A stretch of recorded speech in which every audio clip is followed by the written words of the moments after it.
What are you prepared to give? How much are you willing to give? How hard are you willing to push yourself to go further than you've ever gone? Every day, as we always say, is a new day. It's a new day because you are part of it. But what do you do with the day that you've been given? Are you going to continue to stay in this little bitty box that you're so used to being in, and you're so afraid to come out of that box, and you feel that, hey, coming out of the box is not something you're ready for? Let me explain something to you. You're never really going to be ready for anything unless you put yourself in a position to get ready for something that you've never done before. You have to ultimately be prepared to sacrifice the excuses. Give the excuses away. Get rid of them. Get rid of the doubt. Get rid of the fear. Get rid of the things that are holding you back. And working on your dream and doing your life work, you must be patient, persistent, and positive no matter what. I called John H. Johnson for 2.5 years to get in that magazine. The first time I called him, he wouldn't talk to me. Then I was persistent, trying to find out who knew him that could invite me there to meet him or an opportunity to speak so that he could hear me. And I met a guy who worked for him. And I said, hey, I'd like to speak for you guys free. I just want to know, will he be in the audience? They said, yes, good. I spoke and I tried to tear the microphone up. And he said after I finished, hey, young man, you're quite impressive. I'm going to have my staff do an article on you. I said, thank you, Mr. Johnson. And I sent him information on me, Federal Express. And it didn't happen. Waited for a month and it didn't happen. Waited for 2 months. It didn't happen. I started calling every month. Hello, how are you, man? Speak to Mr. Johnson. I'm sorry, he's not available. Tell him Les Brown calling. I just want to say thank you very much for the article when he puts it in.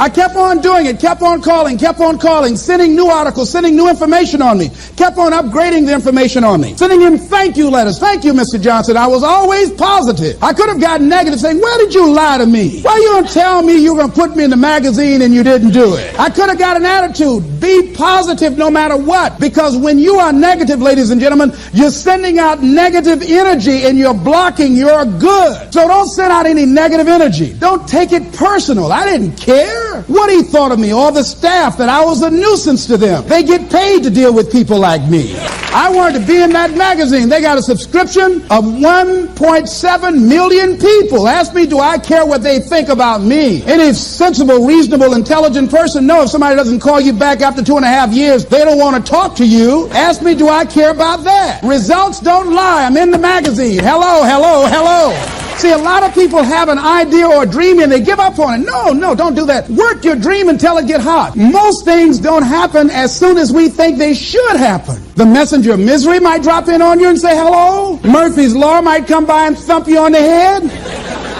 Any number of things can happen to interrupt your flow. It's okay. Don't take it personal. Just acknowledge what's going on. It's called life, and keep on working on your dream. Continue to keep on knocking, because this is your life. This is what you love. This is your passion.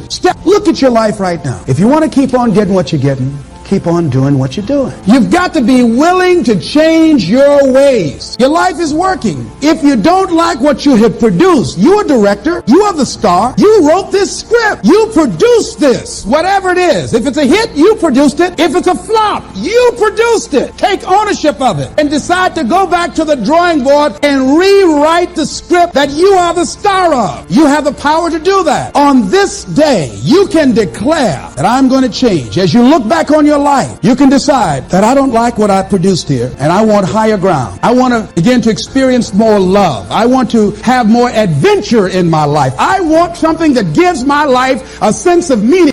When I got into comedy at 27, I had a turn back moment, man. It was the day I was going to quit. Because I had had enough, man. I was living in this car for 3 years, man. I ain't got no money. And I was going to call my mom and dad and ask them, could I come home and just stay in the attic for about 4 months till I find a job. My father told me, you can't come back home. Once you leave my daddy's house, you got to figure it out. So I knew it was going to be hard. I just started crying. I said, man, I can't take this no more. I'm finna quit. I'm going to go call my daddy, just ask him, can I come home, man? I can't do this no more. So before I called him, I called the answer machine, and I got a message. And it says, Steve Harvey, this is Chuck Sutton from Showtime at the Apollo. We saw a tape of you. If you would come to New York Sunday night, this was a Thursday, come to Sunday night, we're gonna put you on TV, Showtime at Apollo. Put me on TV, that was my dream. But I had a problem. I had $25 and I couldn't get to New York. How was I gonna get to New York with $25? So I said, man, I went back in my car and I'm crying again. I said, man, God, I finally get a shot to get on TV and then I can't even go. I said, how could you do this to me? You know, I'm 30-something now, man. I've been waiting my whole life and you get me here? So I said, man, let me call this machine back and just see if he said this Sunday. And I called it back and it said, Steve, this is Chuck Sutton from Showtime at Apollo. We have an opening for you Sunday. If you could get here, give me a call, let me know. We'd love to put you on TV. I said, so I got ready to hang up and I heard, boop, you have another message. And I punched in the code and the message says, Steve Harvey, this is Tom Sobel from the Comedy Caravan. I don't know where you are now, but I have a gig available for you in Jacksonville, Florida to pay you $150 Friday night. If you can make the gig, let me know. I'm in Pensacola. So I called Tom Sobel. He sends me to this gig to make $150. I go the next night, I make the $150, but I was so funny, the club owner said, if you stay the next night, I'll pay you another $150. I got $300. I called Chuck Sutton back at the Apollo and said, hey man, I just got this message. If you still got room for me in New York, I'll do it. He said, yeah, come on. So I went to Eastern Airlines, bought a round trip ticket for $99 from Jacksonville, Florida to New York, performed on Showtime at the Apollo, wrote the joke that made me famous. Mike Tyson hit this fighter Mitch Green in the eye and his eye started talking. And I wrote that on the way to New York. Got a standing ovation on the Apollo. I have been on television ever since that night right there. But keep in mind, greatness comes a lot more work. That means you got to work even harder for you to excel yourself to the next level and beyond. You can't limit yourself because limitations are only going to set you back. It's not going to help you to move forward. A lot of times people tend to get very comfortable with themselves and they're always celebrating the same victories over and over and over again. But the moment they get uncomfortable or they find themselves in a new environment, they either freeze up or they go back. You got to be the person that wants to go a little bit further in whatever it is that you're doing in your life. Remember, as you live, there is opportunity to be greater. That means opportunities are going to continue to come your way. Now, also keep in mind, it's not going to always be a great day for you. There's going to be some days that you're just going to want to quit and throw in the towel. I've been there, you've been there, we've all been there. But that doesn't mean that it's over for you. You have got to continue to work diligently on your craft, on you, on who you are, what you are, and ultimately what you want to be in life. Success does not come easy. Success is not going to wait for you. Even when you get to a point where you feel that you've made it, you haven't made enough. That means there's more work to be done. Each and every day of your life, keep working to be something great, to be something unique, to show up and to show the world that you have much more to show of yourselves and to show to other people in the world. There are a lot of people out here who don't want to work. There are a lot of people out here who don't want to achieve things. There are a lot of people out here that will make every excuse in the book to try to blame their excuses on someone else. Don't be that person. Don't be the person that's holding yourself back. Be the person that's lifting yourself up. Even when others don't believe in you, make sure you're believing in yourself. Believe in your purpose. Believe in your possibilities. Believe in everything that exists within you. And don't let anyone take that away from you. I didn't do what I'm doing right now because it was hard. How many of you decided not to do something because it was hard? Raise your hands, please. I want you to write this down. If you do what is easy, your life will be hard. Complain, point at your circumstances, give up your power, blame the government, blame the economy. If you do what is easy, your life will be hard.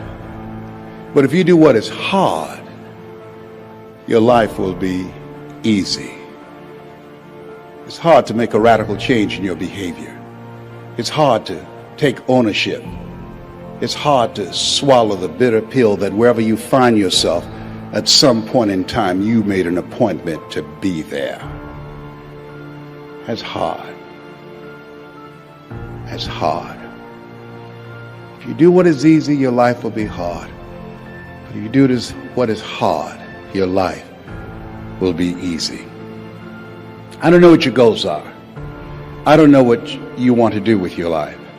Here's what I know about your being here. That there's something in you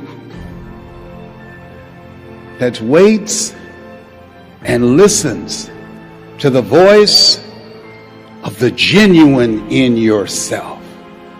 It will be perhaps the only guide you will ever have. And if you cannot hear it, all of your life, your days will be spent on the ends of strings that somebody else pulls. And I submit to you, the reason that you're here is that in your heart of hearts, you've said, I'm going to pull my own strings. I say to you, the reason that you're here is something about you that says, I'm going to control my own destiny. There's something about you that when you pointed your fingers at your circumstances, you realize you had three pointing at yourself.